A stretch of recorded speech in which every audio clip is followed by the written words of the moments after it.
كما صليت على إبراهيم وعلى آل إبراهيم في العالمين إنك حميد مجيد. قال الله تبارك وتعالى في كلامه المجيد: أعوذ بالله من الشيطان الرجيم. بسم الله الرحمن الرحيم. والوالدات يرضعن أولادهن حولين كاملين لمن أراد أن يتم الرضاعة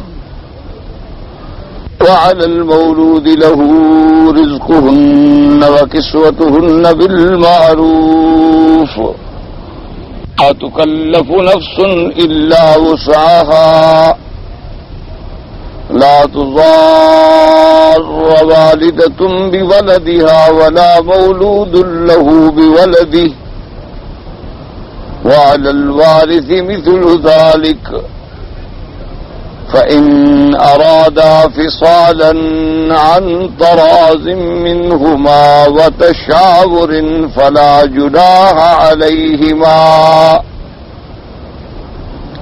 وإن أردتم أن تسترضعوا أولادكم فلا جناح عليكم إذا سلمتم ما آتيتم بالمعروف واتقوا الله واعلموا أن الله بما تعملون بصير.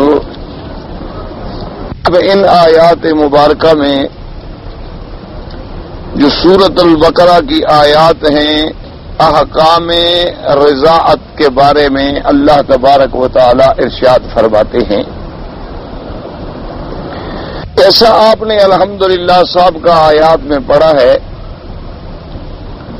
کہ سابقہ آیات میں اللہ نے احکام طلاق بیان فرمائے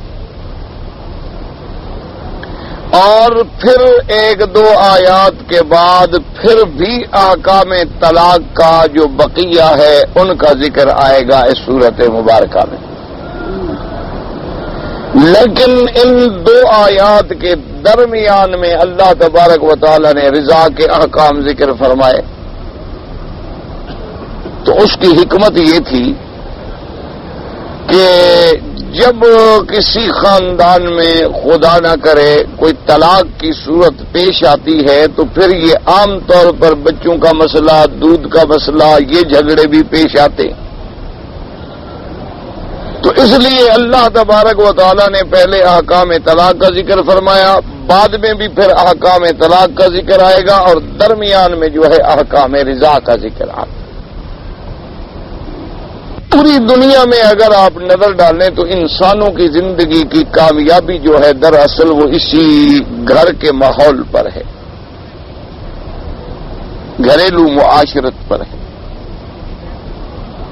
جن لوگوں کو اللہ تبارک و تعالی نے گھریلو ماحول اپنی رحمت سے اچھا نصیب کر دیا، بیوی صالحہ مل گئی، اولاد فرما بردار اللہ پاک نے عطا فرما دی، گھر میں خاندان کے اندر تفاہم ہے، موافقت ہے، آپس میں افہام تفہیم ہے، صلاح مشورہ ہے، محبت ہے، وہ گھر ایک جنت کا نمونہ ہے. اگر خدا نہ کرے اگر کوئی ایسا گھرانہ ہے کہ جس میں کوئی عورت خبیثہ آ گئی، خامد اور بیوی کے درمیان میں ناچاکی اور نا اتفاقی پیدا ہو گئی تو وہ گھر جو ہے نعوذ باللہ گویا دنیا میں ایک جہنم کا نمونہ بن جاتا ہے. کیونکہ سب سے بڑا عذاب جو ہوتا ہے نا انسان کے لیے وہ روحانی عذاب ہے. جسمانی عذاب تو عذاب ہے، عذاب تو بہرحال عذاب ہوتا ہے، لیکن جسمانی عذاب سے زیادہ جو ہے وہ روحانی عذاب ہے کہ آدمی ذہنی طور پہ ہر وقت پریشان، ہر وقت مسائل میں الجھا ہوا ہے، خلاف ہے، شقاق ہے، تباغض ہے، گھر میں جلائیاں ہیں، فتنے ہیں، اولاد میں حقوق ہے، نافرمانیاں ہیں. تو یہ ایک اتنا بڑا عذاب ہے کہ جس کا کوئی حل نہیں، اور اس کا حل ما سوا اس کے کہ انسان اپنے اللہ کی طرف رجوع کرے، کوئی علاج بھی نہیں. کیونکہ کسی غیر سے اگر آپ کی نہ بنے تو آپ ٹھیک ہے اپنے تعلقات دور کر لیتے ہیں، آنا جانا کم کر دیتے ہیں، بات ختم ہو گئی۔ کسی شراکت دار سے آپ کی شراکت میں اختلاف ہو جائے آپ علیحدہ ہو جائیں گے، کسی کاروبار کے معاملے میں اختلاف ہو جائے آپ علیحدہ ہو جائیں گے، لیکن گھر کے معاملے میں آدمی کیا کرے؟ اولاد سے علیحدہ بھی نہیں ہو سکتا، اور اگر ان میں حقوق و نافرمان ہو تو پھر اس کا کوئی حل بھی نہیں کر سکتا، ان کے بارے میں کسی غیر کے سامنے کوئی بات بھی نہیں کہہ سکتا، اندر ہی اندر اس کو ہر وقت ایک جلنا ہے اور ایک مصیبت کے اندر زندگی گزارنی ہے، تو اس کا حل صرف یہ ہوتا ہے کہ آدمی اللہ کی طرف رجوع کرے بس۔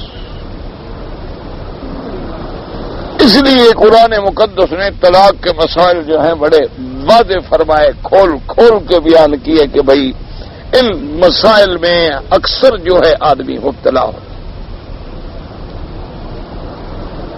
اور اسی لیے حضور صلی اللہ علیہ وسلم نے عورتوں کو بھی خاص طور پہ نصیحت فرمائی، اور حضور پاک نے ارشاد فرمایا کہ یا معاشر النساء تصدقنا، کہ اے عورتوں کی جماعت تم خیرات کیا کرو، صدقہ کیا کرو، میں نے دیکھا ہے سب سے زیادہ جہنم میں جانے والی عورتیں ہیں مردوں سے زیادہ۔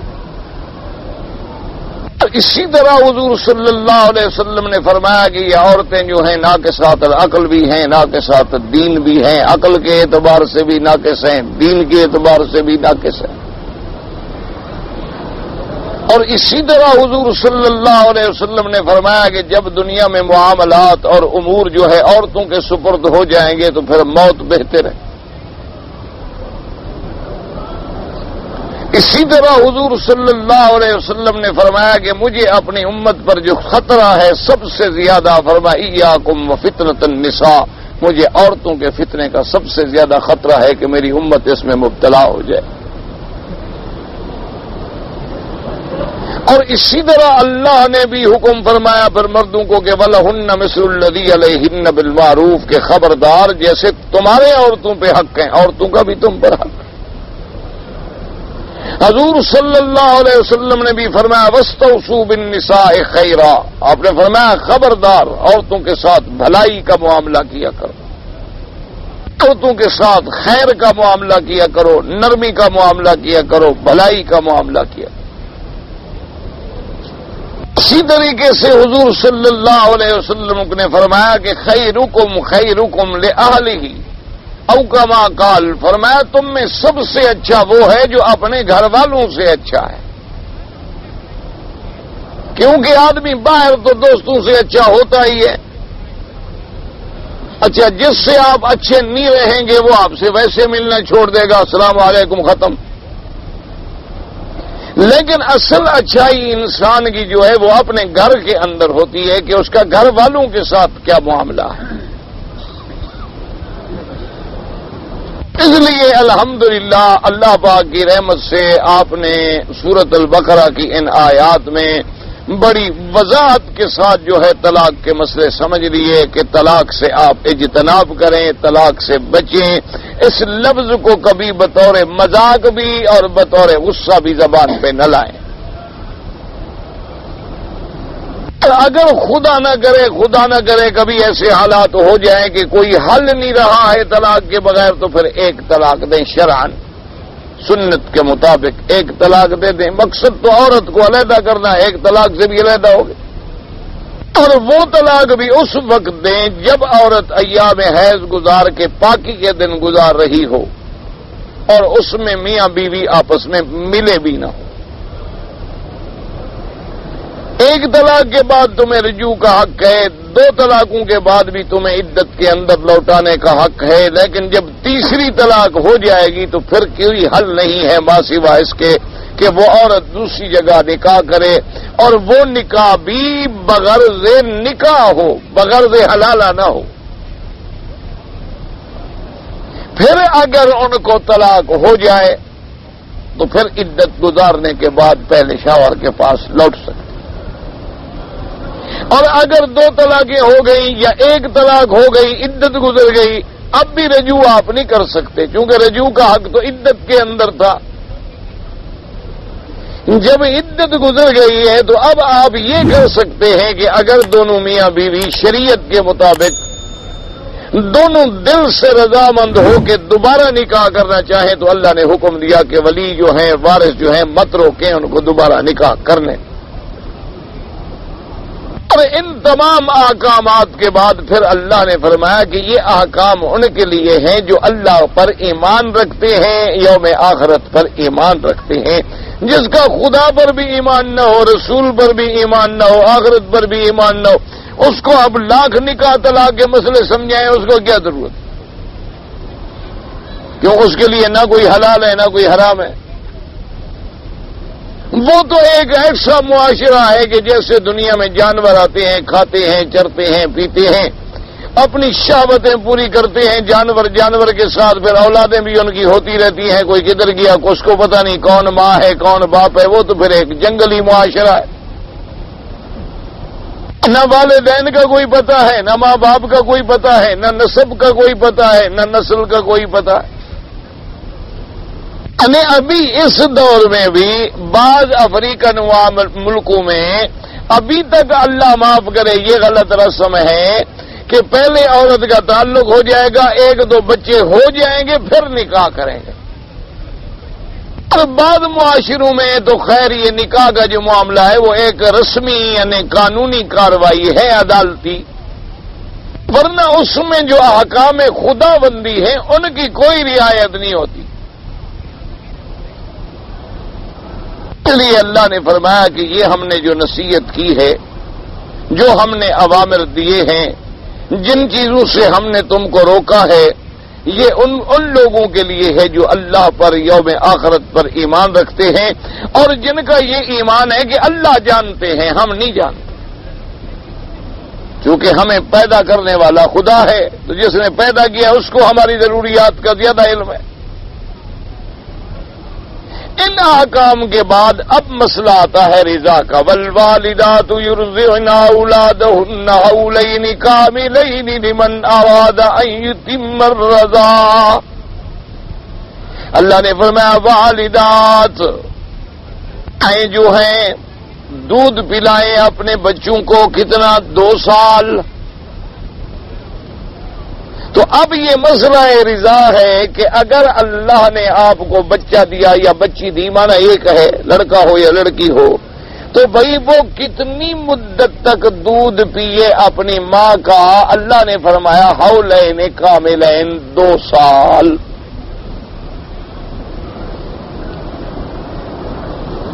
اور ان مسائل میں الحمدللہ کسی کا کوئی ایسا اختلاف نہیں ہے۔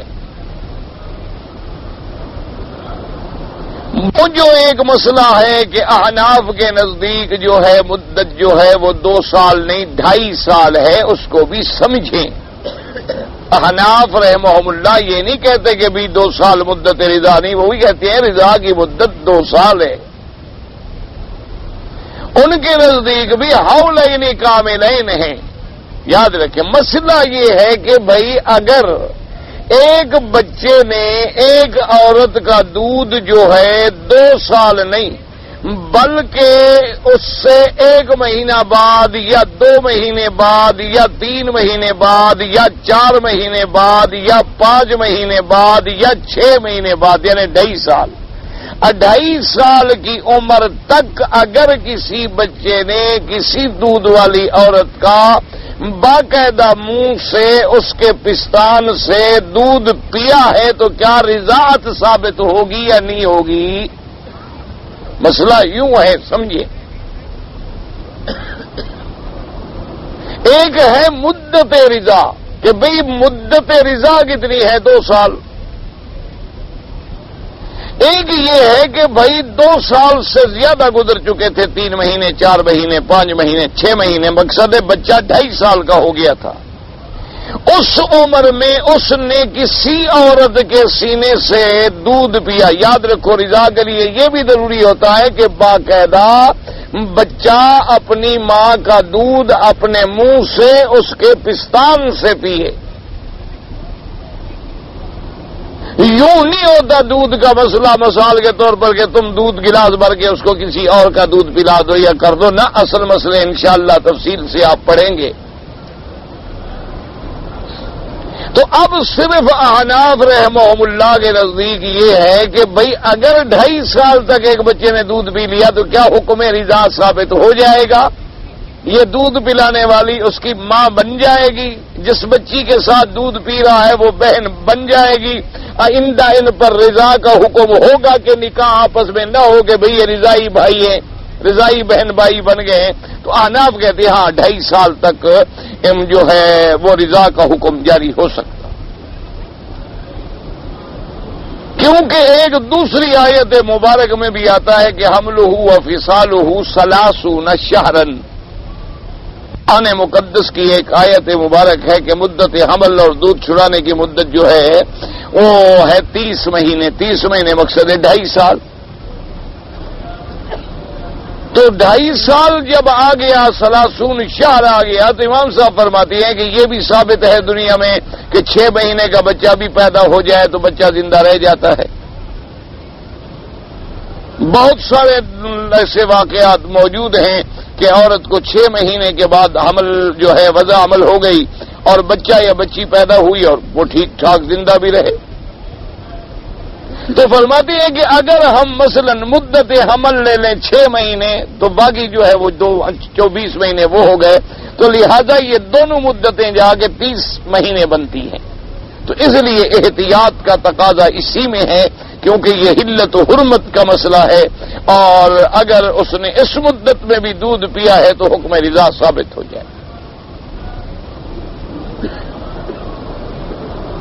اس لیے میں نے عرض کیا تھا نا جی کئی دفعہ، کئی اسباق میں، کئی دروس میں، کہ امام ابو حنیفہ رحمت اللہ علیہ، ویسے تو سب ائمہ رحمہم اللہ، ائمہ اربع جو ہیں اللہ ان پہ کروڑوں اپنی رحمتیں فرمائے، سب برحق ہیں، سب کا مقصد اتباع کتاب و سنت ہے، لیکن یہ بات واضح ہے بہرحال اگر کوئی آدمی نظر انصاف سے یعنی دل میں تعصب نہ رکھے،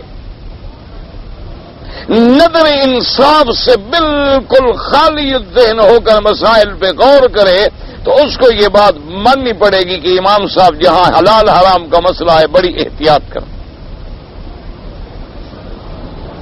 کیونکہ بھائی ایک مسئلہ آ گیا نا، جیسے کہ حضور نے بتا دیا کہ الحلال بین والحرام بین، کہ حلال بھی کھلا ہے، واضح ہے کہ یہ چیزیں حلال ہیں، حرام بھی معین ہے کہ یہ چیزیں جو ہے وبینہما امور مشتبہات، اور بینہما امور جو ہے ان دونوں کے درمیان بعض چیزیں ایسی ہوتی ہیں جو مشتبہ ہوتی ہیں، یعنی شبہ ادھر بھی جا رہا ہے، شبہ ادھر بھی جا رہا ہے،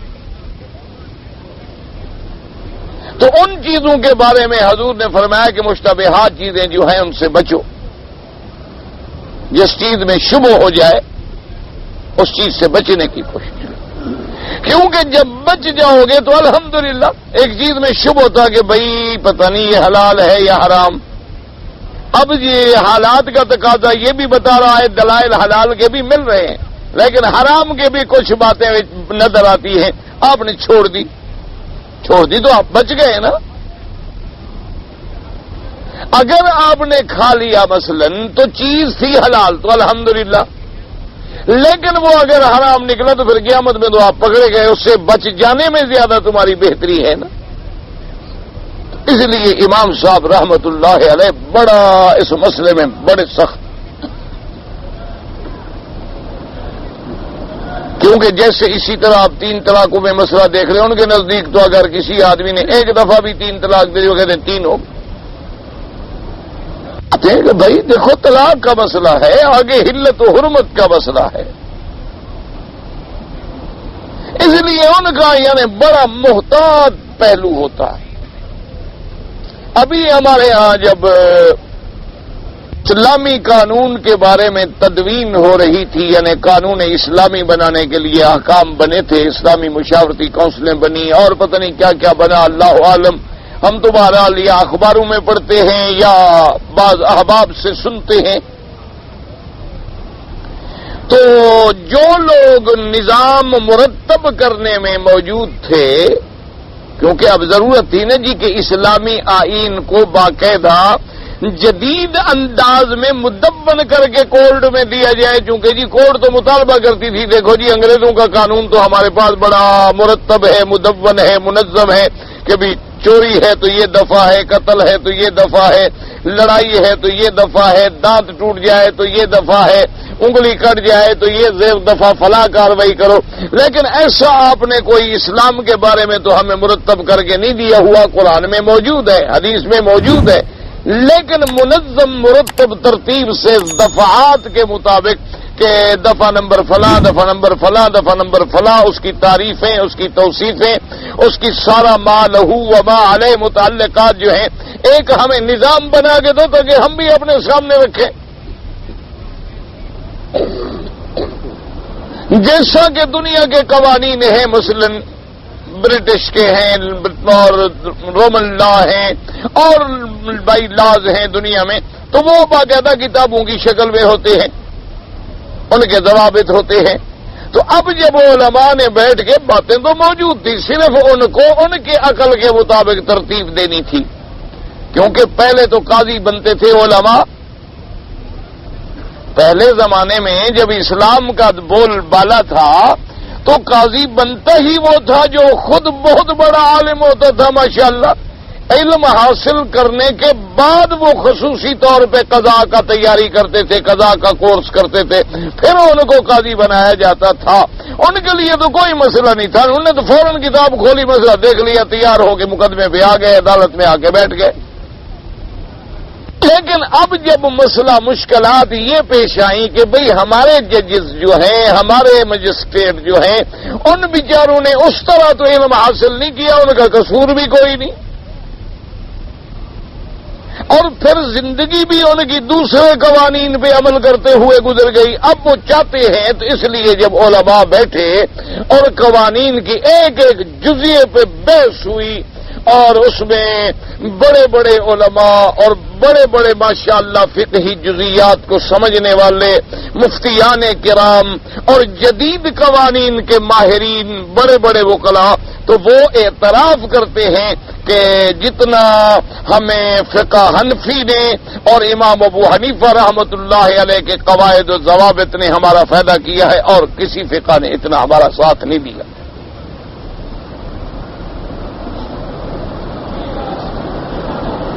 کیونکہ اس کی وجہ یہ تھی کہ اس کے مطابق امام صاحب رحمت اللہ علیہ نے جب مسائل مرتب کیے تھے نا جی، تو اپنی زندگی میں ہی انہوں نے بھی ایک ایسا اصول مرتب کر لیا تھا کہ جیسے ہمارے ہاں عدالتوں میں جیوری بنتی ہے نا، اسی طرح امام صاحب نے ایک کمیٹی بنا لی تھی. اس کمیٹی میں انہوں نے یہ کیا تھا کہ بھئی ہر فن کے ماہر کو کمیٹی میں شامل کرو، علم حدیث کے ماہر کو شامل کرو، علم تفسیر کے ماہر کو شامل کرو، اسی طرح فقہ کے مسائل پہ نظر رکھنے والے کو شامل کرو، لغت کے ماہر کو شامل کرو، اسی طریقے سے قواعد کے ماہر کو شامل کرو، اسی طریقے سے تاریخ میں نظر رکھنے والے کو شامل کرو. اور یہ سب جب علماء بیٹھ جاتے تو امام صاحب ان کو ایک مسئلہ دے دیتے کہ بھی یہ مسئلہ ہے، اس پہ بحث کرو، اور بحث کرنے کے بعد جب تم کسی نتیجے پہ پہنچ جاؤ تو پھر میرے سامنے لے آؤ.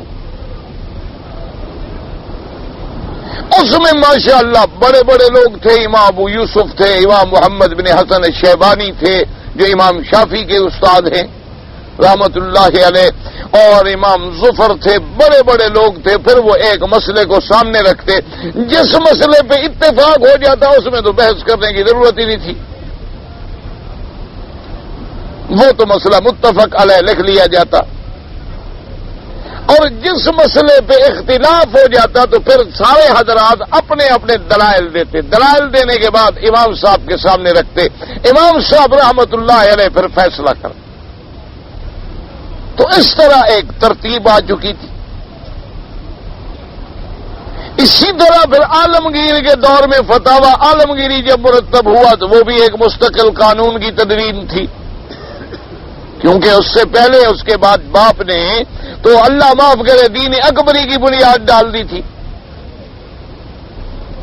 وہ تو اپنا ایک دین بنانے پہ آ گیا نعوذ باللہ. اس نے تو عجیب عجیب تماشے بنائے نا جی. مسلمان عورت سے بھی شادی کر لی, ہندو عورتوں سے بھی شادی کر لی, پتہ نہیں سکھوں سے بھی شادی کر لی, پتہ نہیں اس سے بھی شادی کر لی. صبح کو مسجد میں نماز پڑھنے چلے جاتے اور دوپہر کو مندر میں چلے جاتے اور شام کو جناب وہ سکھوں کے گردوارے میں چلے جاتے. کیا ہے یہ کہتے دین میں بڑی وسعت ہے, ہم سب کو راضی کر رہے ہیں, سب بھائی ہیں, جھگڑا ہے کوئی نہیں. اب ان کے بیٹے جو تھے ماشاءاللہ, ان کو جب جذبہ آیا, جوش آیا, پھر وہ اقتدار پہ آئے تو انہوں نے پھر علماء کو بٹھا کے پھر وہ فتویٰ عالمگیری مرتب کیا کہ بھئی اسلام کو مدون کرو. یہ کیا تماشا بن رہا ہے, جو آئے اللہ کے دین کو بگاڑتا پھرے. یہ تو پھر روز نئے نئے لوگ پیدا ہوں گے. آج میرا باپ پیدا ہو گیا, کبھی پرویز پیدا ہو گیا, کبھی اور کوئی بے دین اللہ معاف کرے نکل آیا. اس طرح بھی پھر ایک جو ہے مدون قانون ملا فقہ حنفی پہ. اور مدار کیا ہوتا ہے یاد رکھیں, مرجع کیا ہوتا ہے, 4 چیزیں ہوتی ہیں ہمیشہ. اس بات کو ہمیشہ دماغ میں رکھ لیں اور اللہ آپ کو بھی اور مجھے بھی سمجھنے کی, عمل کرنے کی توفیق دے. سب سے پہلے کتاب اللہ, سب سے پہلے جو مرجع ہے نا ہمارا وہ کیا ہے, اللہ کا قرآن. اللہ کے قرآن کے بعد جو ہے وہ کیا ہے, سنت رسول اللہ صلی اللہ علیہ وسلم. کیونکہ یوں سمجھ لیں کہ قرآن گویا اگر ایک معنی ہے, ایک کلام ہے, تو حدیث اس کی تصریح ہے, تشریح ہے, تفسیر ہے, اسی کا بیان ہے. قرآن شریف میں تو ایک حکم آ گیا, اسی لیے آپ نے دیکھا نہیں آج تک روافظ جو ہیں وہ پہلے پاؤں کا مسح شروع کرتے ہیں, پھر ہاتھ دھوتے ہیں.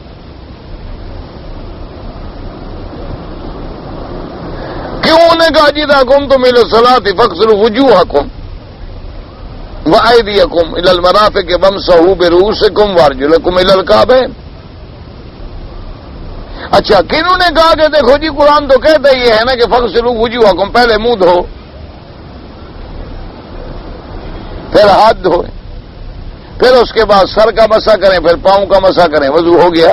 کہتے ہیں قرآن میں تو نہ کلی ہے, نہ ناک میں پانی دینے کا ذکر ہے. اب یہ مسئلہ یہ تھا, اب ہم یہ آیت کن پہ اتری ہے, حضور محمد مصطفیٰ. تو حضور پاک نے بھی اپنی ساری زندگی جو نماز پڑھی تو حضور نے بھی وضو فرمایا کہ نہیں؟ تو جب حضور نے وضو فرمایا, تو جب حضور وضو فرما رہے ہیں تو اب کسی آدمی کو اس کی تشریح کرنے کی یا تعویل کرنے کا حق کیا ہے؟ لاکھ آدمی سمجھتا رہے, لاکھ آدمی اپنے عقل پہ زور دیتا رہے. بھی قرآن جس پاک نبی پہ اترا ہے اس پاک نبی نے اپنی امت کے سامنے وضو کر کے دکھلا دیا کہ پہلے آپ نے ہاتھ مبارک دھوئے, پھر کلی فرمائی, پھر ناک میں پانی دیا, پھر چہرہ مبارک دھویا, پھر دایاں ہاتھ, پھر بایاں ہاتھ, پھر سر کا مسا, پھر پاؤں دھوئے. تو جب اللہ کے نبی نے ایک نمونہ اس حکم کے اترنے کے بعد ہمیں دے دیا ہے, اب کسی آدمی کو بلا وجہ اس میں وہ تعویل کرے, بہانے بنائے تو گمراہی ہے. اللہ کے قرآن نے تو ہمیں ایک حکم دے دیا کہ بھائی آتوا الزکات, زکات دیا کرو. اب اس میں تفصیل نہیں آئی کہ زکات جناب ہم کس چیز کی دیا کریں. دوسری جگہ قرآن میں ذکر آ گیا کہ بھائی سونا چاندی جو ہے کنز ہے, اگر اس کا تم اللہ کے راستے میں نہیں نکالو گے تو تمہیں عذاب دیا جائے گا. لیکن تفصیلات کہ بکریاں کتنی ہوں تو زکات ہے, گائے کتنی ہوں تو زکات ہے. تو یہ تفصیل ہمیں کس نے بتلائی, نصاب کس نے بتلایا؟ محمد الرسول اللہ صلی اللہ علیہ وسلم. تو پہلی چیز کیا رہے گی, بنیاد یاد رکھ لیں, کتاب اللہ, اللہ کا قرآن. دوسری چیز کیا ہوگی, سنت رسول اللہ, میرے مدنی پاک کی حدیث مبارک. اور تیسرا مرجع ہمارا کیا ہے, اجماع امت. اجماع امت کا معنی یہ ہوتا ہے کہ حضور کے زمانے میں یا آپ کے زمانے کے بعد, چونکہ نبی موجود تھے ضرورت ہی نہیں تھی, اب کوئی مسئلہ آ گیا اور صحابہ اس پہ جمع ہو گئے. تمام صحابہ, تمام سے مراد یہ نہیں ہوتا کہ بہرحال کوئی یمن میں ہو تو وہ بھی آئے، یعنی وہاں جو موجود ہیں مدینہ منورہ میں ان صحابہ کا اجماع ہو گیا ایک مسئلے پر، تو اس مسئلے کا بھی وہی حکم ہو جائے گا جو سنت رسول پاک۔ کیوں بھی صحابہ کا اجماع کبھی غلط بات پہ نہیں ہو سکتا۔ اللہ کے نبی کے صحابہ پاک ہیں، صحابہ صدوق ہیں، صحابہ عدول ہیں، صحابہ وہ ہیں جن کے ایمان کی اللہ نے گواہی دی ہے اور متبع رسول ہیں، ان سے یہ توقع نہیں۔ ہاں صحابہ میں اقوال ہو سکتے ہیں کہ بھی ابن عباس رضی اللہ عنہ ایک بات فرماتے ہیں عبداللہ، لیکن جس پہ سب کٹھے ہو جائے بات ختم ہو، اس کا مرتبہ وہی ہو جائے گا جو سنت رسول پاک۔ اچھا، چوتھا مرتبہ کیا ہوتا ہے؟ قیاس۔ قیاس کا معنی کیا ہوتا ہے کہ بھی مسئلہ ہمیں قرآن میں بھی نہیں ملا، حدیث پاک میں بھی نہیں ملا، اجماع میں بھی نہیں ملا، تو اب مجتہدین جو ہوتے ہیں وہ کیا کرتے ہیں؟ اس مسئلے کو کسی دوسری مثال پہ قیاس کرتے ہیں، منطبق کرتے ہیں۔ اب کیا معنی؟ مثال کے طور پر بھینس حلال ہے یا حرام ہے؟ بھینس ہاں جی، کہاں لکھا ہوا ہے بھینس کا نام قرآن حدیث میں؟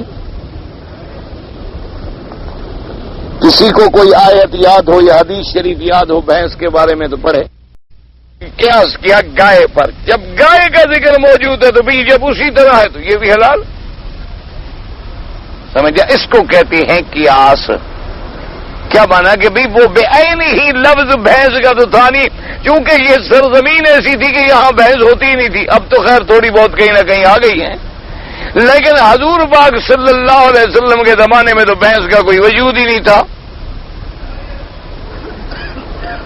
اب اسی طریقے سے مثلا ایک آدمی نے ہرن مار دیا،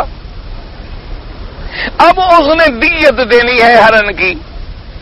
اب ہرن بکتے تو ہے نہیں، کیا وہ جنگل سے پکڑ کر لے آئے دیت ادا کرے، شکار کرے پہلے؟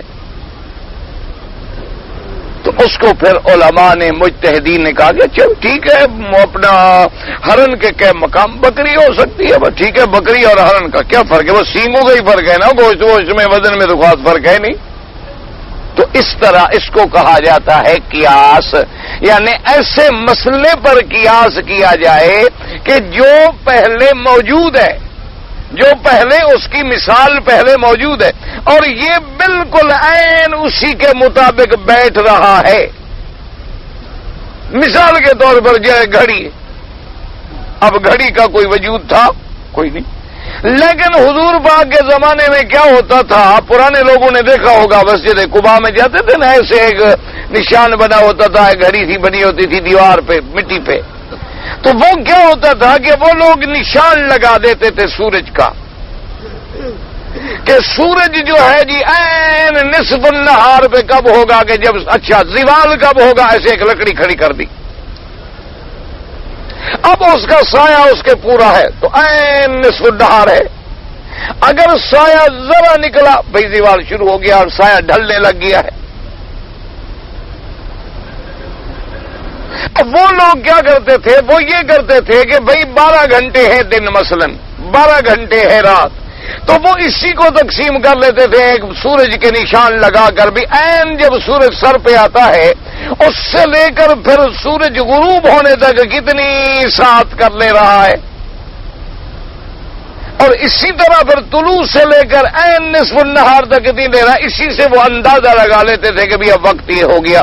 تو اس سے ہمیں راستہ مل گیا کہ بھئی وقت دیکھنا، معلوم کرنا، اس کے لیے کیرے لگانا، نشان بنانا، یہ اگر جائز ہے تو گھڑی سے بھی تو ہم یہی فائدہ لے رہے ہیں نا، اور کیا لے رہے ہیں؟ ٹائم ہی دیکھنا ہے نا،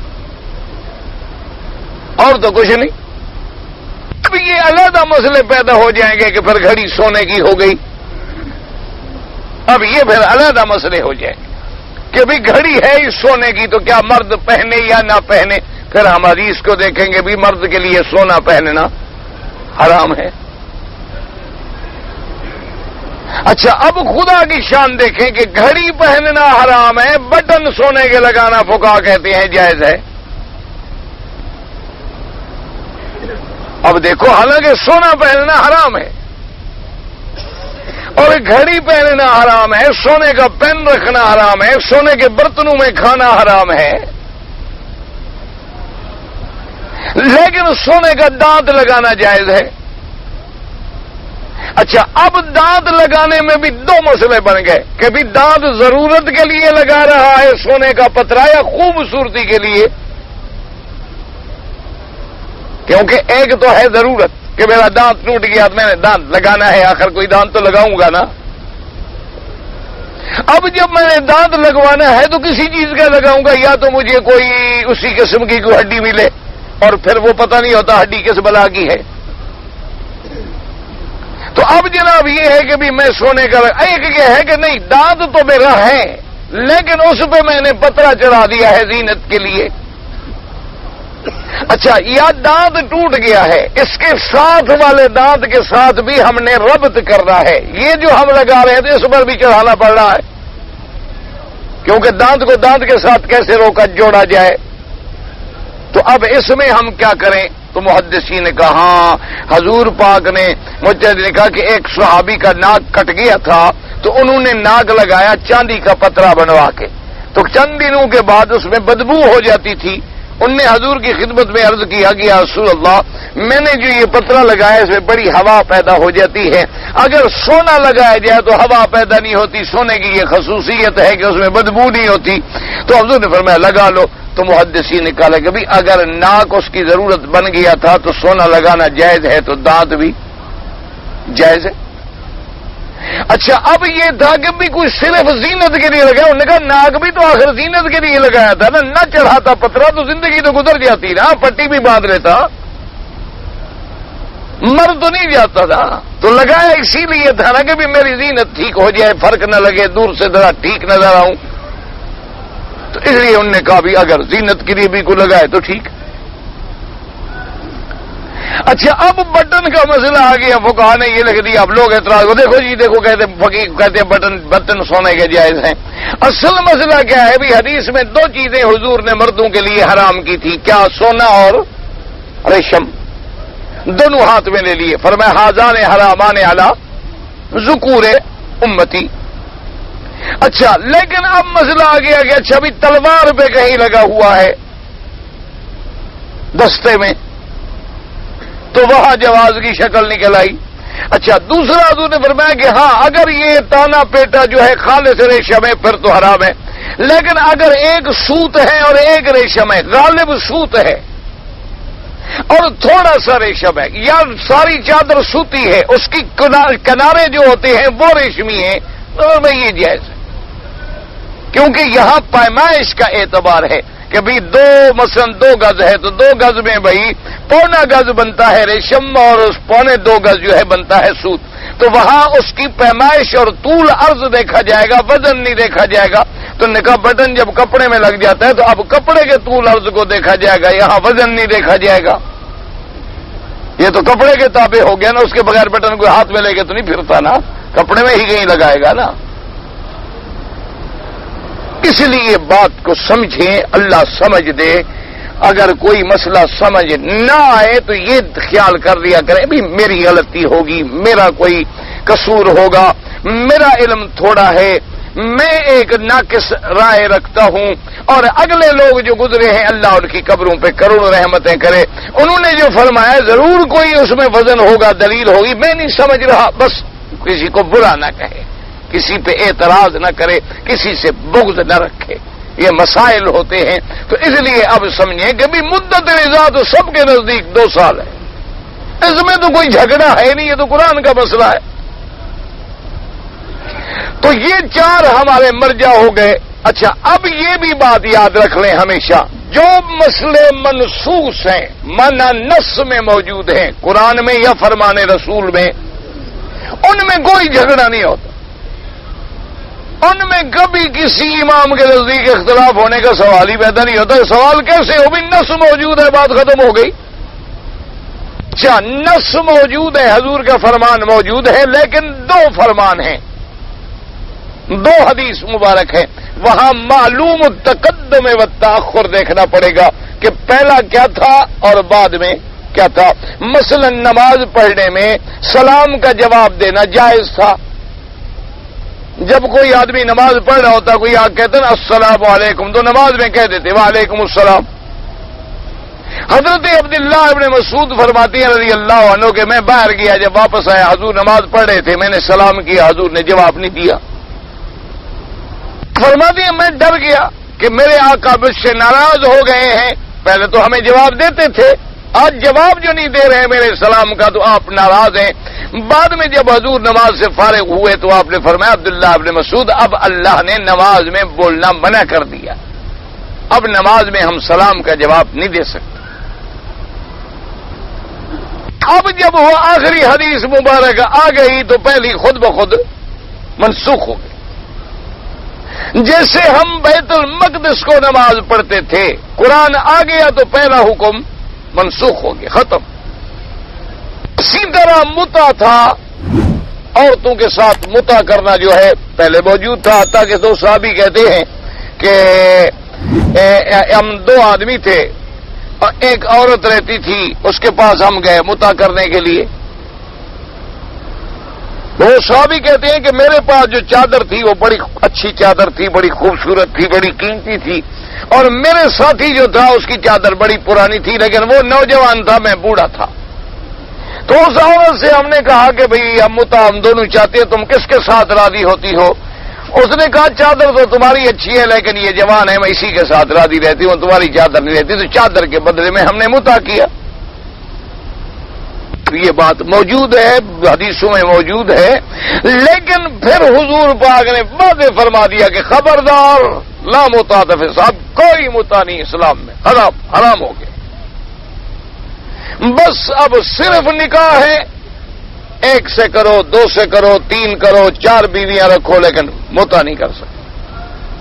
یا پھر اللہ تبارک و تعالی مسلمانوں کو توفیق دے, طاقت دے, کبھی یہودیوں سے جہاد کریں, اللہ مسلمانوں کو فتح دے, کافروں سے جہاد کریں, اللہ مسلمانوں کو فتح دے, اور وہ جہاد بھی جہاد ہو, فساد نہ ہو, کرسی کے لیے نہ ہو, دولت کے لیے نہ ہو, کسی کا ملک چھیننے کے لیے نہ ہو. جہاد کہتے ہیں جو اللہ کے دین کو سر بلند کرنے کے لیے کیا جائے, اور وہ جہاد بھی باقاعدہ امیر المومنین مسلمانوں کے بادشاہ کی قیادت میں کیا جائے, اور اسلام کے لیے, اللہ کے دین کے لیے. اس میں اگر فتح ملے, مال ملے گا تو غنیمت میں تقسیم ہو جائے گا, اور عورتیں ملیں گی تو بطور ایک کنیز تقسیم ہو جائیں گی, وہ بھی مرد کے لیے اللہ نے حلال کر دی, اس مجاہد کے لیے جس کے حصے میں وہ کنیز آئے گی. تو اس کے علاوہ اللہ نے فرما دیا فمن ابتغى وراء ذلك فاولئك هم العادون. فرمایا خبردار یا نکاح یا ملک الیمین, اس کے علاوہ کوئی تیسری شکل نکالو گے, متع یا نکاح موقت یا جو بھی رستے نکالو, بہانے بناؤ دین میں, وہ سب تجاوز کرنے والے ہیں, اللہ کے حدود کو توڑنے والے ہیں, اور اپنی جانوں پہ ظلم کرنے والے ہیں. تو اس لیے مسائل کو سمجھیں. اللہ تبارک و تعالی آپ کو بھی اور ہمیں بھی اور ہر مسلمان کو دین پہ چلنے کی توفیق دے. لوگ تو جی بڑے بڑے عجیب, ویسے اب جو روافض اور شیعہ جو متع کے قائل ہیں نا جی, ان سے پوچھے, وہ کہتے ہیں جناب متع کی اجازت دے دو تو زنا اب خود بخود بند ہو جاتا ہے. زنا کو ختم کرنے کے لیے تو ہم نے متع رکھا ہے کہ تاکہ زنا آتا, وہ یہی تو خود زنا ہے بدبخت ہو, وہ متع ہی تو زنا ہے, تم کیسے زنا کو بند کر رہے ہو؟ یہ اچھا زنا بند ہو گیا کہ لائسنس لے کے کیا جائے, پھر تو قانونی طور پہ کھل جائے, یہ تو وہی ہو گیا نا جی. جیسے بعض ملک ہے نا جی, وہاں اگر کوئی لائسنس لے کے بدکاری کرے عورت تو وہ تو ہے جائز, کیونکہ اس کے پاس تو لائسنس ہے نا. اگر لائسنس نہیں ہے تو پکڑ لو. اگر وہ باقاعدہ پرمٹ لے لے دکان کا پھر شراب بیچے وہ ٹھیک ہے. اگر بغیر پرمٹ کے بیچے اس کو پکڑ لو, یہ بغیر پرمٹ کے بیچتا ہے.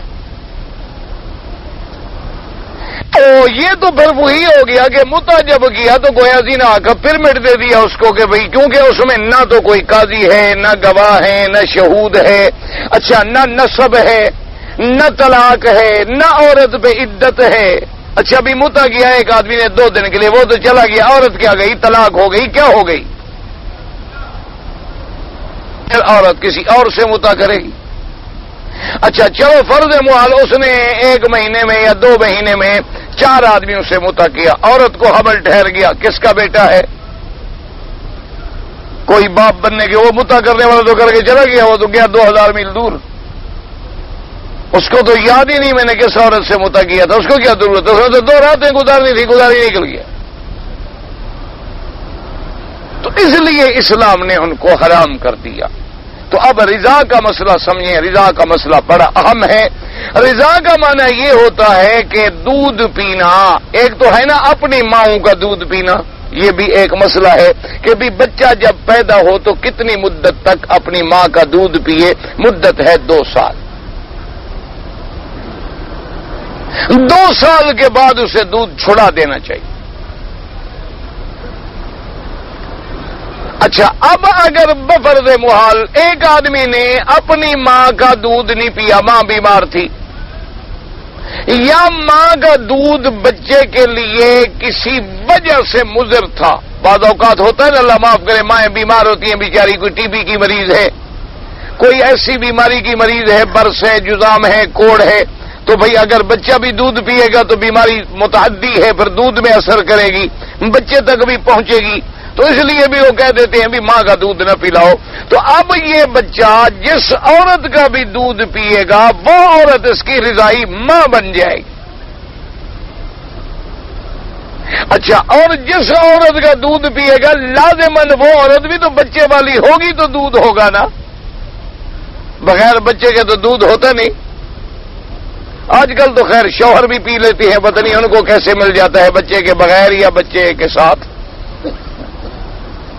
آج کل ماشاءاللہ شوہر جو ہے نا جی, ایک پستان سے بیٹا پیتا ہے, ایک سے باپ پیتا ہے.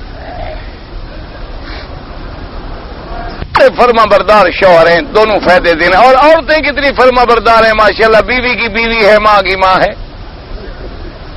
اس میں استغفر اللہ کیا ہے, اب تو 90% گھرانے کا یہ حشر ہے. تم کہاں بیٹھے ہوئے ہو؟ ابھی تو ڈش کے زمانے ہیں بابا, VCR کے زمانے ہیں. ابھی تو دنیا یہ ترقی کر رہی ہے. 21ویں صدی میں جب داخل ہوگی تو پھر حلال کے اولاد بن کے کیسے داخل ہوگی؟ ہم 21ویں صدی میں داخل ہونا چاہتے ہیں نا. اچھا 21ویں صدی انگریزی ہے یا اسلامی ہے؟ اسلام کی تو آج کل کیا ہے, اپنا 1416, ابھی اس میں تو 20 بھی تے نہیں پہنچے ہیں. لیکن ادھر چونکہ آپ کے ہو گئے ہیں تو لہذا وہ سب یہ کہیں گے 21ویں صدی 21ویں صدی. ادھر اسلام والی ہجری کا نام کوئی نہیں لیتا, کیونکہ ہم نے داخل ہی ان کے ساتھ ہونا ہے نا جی, جن کے ہم تابع ہیں, جن کے ہم فرما بردار ہیں, جن کے حاشیہ بردار ہیں, جن کے ہم نیاز مند ہیں. تو اس لیے اب سمجھیں مسئلہ, یاد رکھیں مسئلہ کہ بچے نے جس عورت کا دودھ پیا ہے وہ عورت اس کی کیا بن جائے گی؟ ماں بن جائے گی. جس بچے نے جس بچی کے ساتھ, بس اس کی لڑکی تھی تو یہ اس کی کیا بن جائے گی؟ بہن بن جائے گی. لڑکا ہے بھائی بن جائے گا رضائی. اس کو کہتے ہیں رضائی بھائی, یعنی دودھ پینا, دودھ شریک بھائی, دودھ شریک بھائی. اچھا یہ دودھ کا رشتہ بھی اسی طرح رشتہ ہے جیسے حقیقی رشتہ ہے. کیا مانا؟ جیسے حقیقی بہن سے نکاح حرام ہے, جس کے ساتھ تم نے دودھ پیا ہے اس بہن کے ساتھ بھی نکاح حرام. لیکن اتنا فرق ہوتا ہے, دودھ پیا ہے تم نے, تمہارے بھائیوں نے نہیں پیا, تو ان کے لیے کوئی مسئلہ نہیں. سمجھا کرو, مثلا دودھ تو تم نے پیا نا ایک عورت کا, تمہارے 3 اور بھائی ہیں, انہوں نے تو نہیں پیا, تو وہ ان کی لڑکیوں سے نکاح کر سکتے ہیں. اچھا, یا اس عورت کی اور اولاد ہے جن کے ساتھ تم نے دودھ نہیں پیا, اس پر بھی تمہارا اثر نہیں ہوتا. یہ بات بھی ہمیشہ یاد رکھا کرے. یہ نہیں کہ بھی اس کے ساری اولاد ہی ختم ہو جائے, اس کے ساتھ تمہارا رشتہ نہیں ہوگا, تمہارے لیے حرام ہوگی. جس کے ساتھ تم نے دودھ پیا ہے وہ تمہاری رضائی بہن ہے, وہ تمہاری رضائی ماں ہے. اور حضور نے فرمایا کہ رضائی ماں کا اور رضائی بہن کا وہی حکم ہے جو عین حقیقی ماں کا ہے. اس لیے حدیث مبارک میں آتا ہے, صحابہ فرماتے ہیں کہ ہم بیٹھے ہوئے تھے کہ ایک بڑھیا حضور کی خدمت میں آئیں, لکڑی پکڑے ہوئی تھی اور عام بوسیدہ سے غریبانہ لباس تھا. حضور کی خدمت میں آئی, حضور کھڑے ہو گئے, آپ نے چادر بچھائی, بٹھایا اور فرماتے ہیں صحابہ کہ ہم حیران ہو گئے کہ وہ جو بات بھی کہتی تھی نا حضور سے کہ حضور ایسا کر دیں, فرماتے نا ٹھیک ہے کر دو بھائی. وہ کہتی حضور آپ فلاں کہتی چھوڑ دیں, فرماتے چھوڑ دو. تو بھی وہ عورت کہتی نا حضور اچھا ہمارا فلاں نے قیدی پکڑے گئے, قیدی بھی چھوڑ دو, ان کا مال بھی ان کو واپس کر دو. حضور فرماتے وہ بھی واپس کر دو. صحابہ فرماتی ہم حیران ہو گئے کہ یہ کون سی ایسی بوڑھی عورت آ گئی ہے جس کے لیے حضور پاک اتنی مہربانی فرما رہے ہیں کہ جو وہ کہتی جا رہی ہے منہ سے کہتے ہیں کر دو, جو کہتی ہے کہتے ہیں کر دو, جو کہتی ہے فرماتے ہیں کر دو. لا تو کہتے ہی نہیں, انکار تو کرتے نہیں. جب وہ چلے گئے اکرام کیا تو آپ نے صحابہ نے پوچھا تو آپ نے فرمایا اللہ کے بندے یہ تو میری ماں ہے جس نے مجھے دودھ پلایا تھا, یہ تو میری رضائی ماں ہے. اچھا اسی طرح حضور کے ساتھ بی بی شیمہ جو ہے نا وہ بی بی حلیمہ کی بیٹی تھی, وہ کھیلی تھی حضور کے ساتھ, وہ چھوٹی بچی تھی. تو اب خدا کی شان دیکھیں کہ جنگ کا زمانہ آیا اور صحابہ نے اس بستی پہ حملہ کیا جس میں وہ لڑکی رہتی تھی. تو جب صحابہ نے محاصرہ کر لیا تو وہ لڑکی جناب جوش میں آ گئی, اس نے کہا کون ہے میرے گھر میں حملہ کرنے والا, کون ہو تم, کیا ضرورت ہے تمہیں میرے گھر پہ حملہ کرو, تمہیں پتہ نہیں ہے کہ میں نے حضور کو کھلایا ہے. حضور جب رات کو روتے تھے میں تو حضور کو اٹھا کے کھلاتی تھی. حضور صلی اللہ علیہ وسلم کے لیے میں اپنے دوپٹے بچھا دیتی تھی. حضور صلی اللہ علیہ وسلم کو میں سارا دن ہاتھوں پہ اٹھا کے پھرتی تھی. آج میرے گھر میں تم داخل ہو گئے, میرے گھر میں کوئی نہیں آ سکتا. تو حضور کو اطلاع بھیجی گئی کوئی تو ایک بچی ہے وہ تو قابو نہیں آتی ہمارے اپنے, بالکل بالکل کچھ نہ کہو, اس کی بستی والوں کو بھی کچھ نہ کہو, تاکہ وہ میری بہن ہے, اس کی حجت جو ہے وہ درست ہے. تو اس لیے رضا اتنا بڑا اہم معاملہ ہے, اتنا بڑا ادب ہے کہ اللہ نے ان کو وہی مقام دے دیا ہے جو حقیقی ماں کا مقام ہے. لیکن جو حقیقی ماں کا مقام سمجھے گا تو رضائی ماں کا بھی سمجھے گا. آج جو اپنی حقیقی ماں کو دشمن سمجھتے ہیں, ماں کو مارتے ہیں, ماں کی بے عزتی کرتے ہیں, وہ دودھ والی ماں کا کیا قدر کریں گے. اس لیے یہ بات یاد رکھا کریں, یہ سارے مسئلے ان لوگوں کے لیے ہیں جن کو قرآن حدیث پر ایمان ہے. اگر خدا نہ کرے خدا نہ کرے خدا نہ کرے ہمارا ایمان ہی نہ ہو, حقیقی ماں پر نہ ہو تو پھر رضائی ماں پہ کیا ہوگا. تو اس لیے اللہ نے فرما دیا کہ والوالدات یرضعن اولادهن حولین کاملین لمن اراد ان یتم الرضاعہ. اس میں ایک اور مسئلہ نکل آیا, وہ کیا تھا کہ جو چاہے کہ مدت رضاعت پوری کریں تو کتنا ہے 2 سال. اس میں یہ مسئلہ بھی نکلا ہے کہ جو چاہے پوری کریں, یعنی اگر کوئی پہلے چھڑوانا چاہے دودھ تو وہ بھی جائز ہے. کیا مانا, اگر مثلا ماں باپ جو ہیں ایک بچے کا دودھ 2 سال سے پہلے چھڑوانا چاہتے ہیں تو وہ بھی چھڑوا سکتے, کوئی ایسا مسئلہ نہیں ہے. مقصد یہ ہے کامل کرنا چاہیں گے تو مدت رضاعت کتنی بنے گی, اولین کاملین. انشاءاللہ عالم. ایک حدیث شریف میں آیا ہے کہ جو کوئی مسجد میں آئے 2 رکعت پڑھے نہ بیٹھے. بالکل یہ حدیث مبارک میں ہے اور بالکل ٹھیک ہے کہ جب مسجد میں آئے تو 2 رکعت پڑھے اور 2 رکعت پڑھے بغیر نہ بیٹھے. اس کو کہتے ہیں تحیۃ المسجد. اچھا اسی طرح مسجد الحرام میں جب آئے تو اب یہ مسئلہ یہاں بدل گیا کہ نہیں بدل گیا. یہاں کیا کرے, طواف کرے. مسئلہ سمجھو, حکم یہ تھا کہ جو بھی مسجد میں آئے سب سے پہلے کیا کرے, 2 رکعت پڑھے. لیکن مسجد الحرام میں آئے تو مسجد الحرام کا تحیہ کیا ہے, طواف کرے. اچھا جس نے طواف کر لیا اس نے 2 رکعت نہیں پڑھی, تو اب یہاں مسئلہ بدل گیا. اب امام ابو حنیفہ رحمۃ اللہ علیہ فرماتے ہیں کہ یہ حدیث جب موجود ہے تو وہ بھی حدیث ہے کہ فجر سے لے کر سورج تک نہ پڑھو, عصر سے لے کر مغرب تک نہ پڑھو, وہ بھی تو حدیث ہے, بخاری مسلم کی حدیث ہے, سیاح کی حدیث ہے.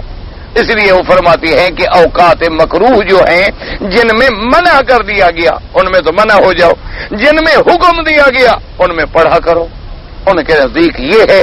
جن ائمہ کے نزدیک حرمین میں یعنی کوئی وقت یہاں مکہ میں منع کریں، وہ کہتے ہیں کوئی وقت بھی ہو تو جب آئیں یا طواف کریں یا 2 رکعت پڑھ کے بیٹھیں. تو اب سب کا عمل حدیث پر ہے، کوئی حدیث کا انکار تو نہیں کر رہا.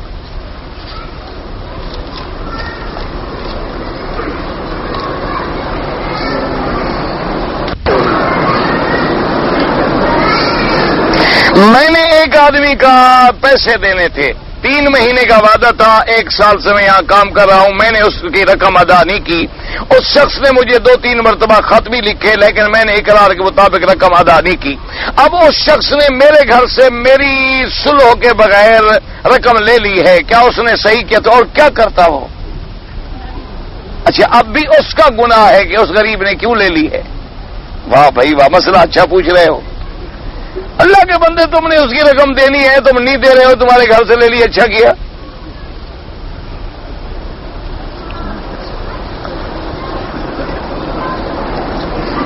کہتے ہیں جی کہ اپنا ماقل ابن یسار رضی اللہ تعالی عنہ نے جو اپنی بہن کو، تو بہرحال وہ یہ آتا ہے، بہرحال طلاق رجی تھی یا بہن تھی، عدت جب گزر گئی تو دوسرا نکاح ہی کرنا تھا نا، تو پوچھنے کی ضرورت ہی نہیں. مسئلہ تو تھا دوسرے نکاح کا کہ عدت گزر گئی. رجی کے بعد بھی عدت گزر جائے تو نکاح کرنا ہے، بہن کے بعد بھی عدت گزر جائے تو نکاح دوبارہ کرنا ہے.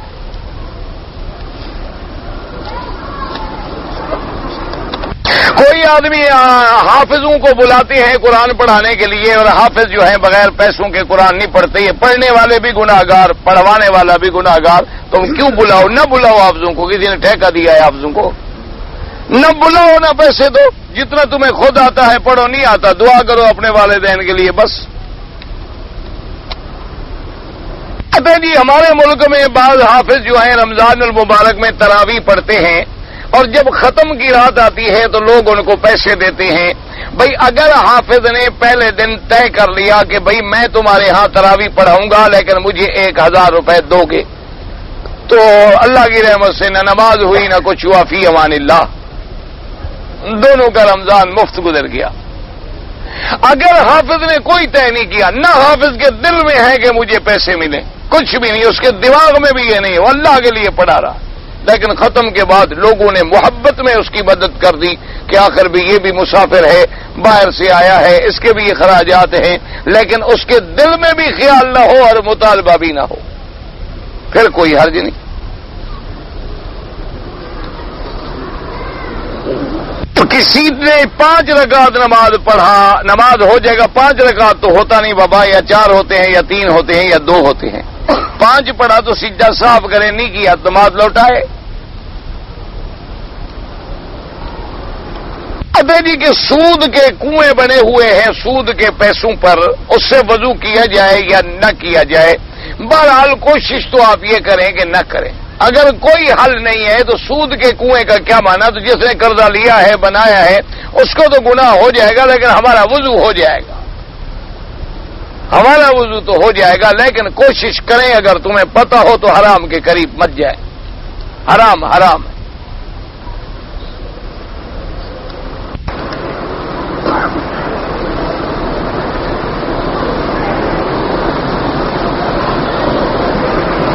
ایک عورت، میری شادی تھی، ایک عورت سے کوئی غلطی ہوئی، میں نے دیکھا، پھر میں نے روکا، اس نے کہا کہ آئندہ حرکت نہیں کروں گی، تو اس نے نہیں کی. جب اس نے حرکت نہیں کی، توبہ کر لی پکی سچے دل سے، معاف کر دو بس. اپنی بیوی کو بیوی رکھو، تم سے بھی تو گناہ ہوتے ہیں نا، اپنے گناہ ہمیں نظر نہیں آتے، صرف بیویوں کے نظر آتے ہیں.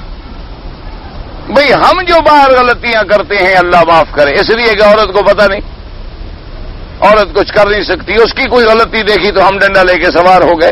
اگر اس نے واقعی توبہ کر لی ہے، التائب من الذنب کمن لا ذنب لہ، سچی توبہ کرنے والے کے گناہ اللہ معاف کر دیتا ہے، پھر اس پہ کوئی گناہ نہیں ہوتا. حضور پاک کی ہجرت مدینہ سے پہلے کتنے سال پہلے آیت نازل ہوئی؟ تو بھی 40 سال کے بعد نازل ہوئی، 53 سال میں ہجرت کی، 13 سال پہلے. ایک صاف بات ہے، واضح سی بات. حضور کے ایک بیٹے تھے حضرت ابراہیم، وہ بی بی ماریا قبطیہ کے بطن سے تھے. بی بی ماریا قبطیہ کے بطن سے تھے اور ان کی بھی پھر وفات ہو گئی، یعنی حضور کا بچہ کوئی زندہ نہیں رہا، نہ بی بی خدیجہ کے بطن سے نہ بی بی ماریا قبطیہ کے بطن سے، اور حضور کی صرف زندہ 4 بیٹیاں رہیں، بی بی زینب، بی بی رقیہ، بی بی ام کلثوم اور بی بی فاطمہ الزہرا رضوان اللہ علیہن اجمعین۔ یہ 4 بیٹیاں تو زندہ رہیں، لیکن حضور کے بیٹے عبداللہ، قاسم، ابراہیم سب وفات فرما گئے۔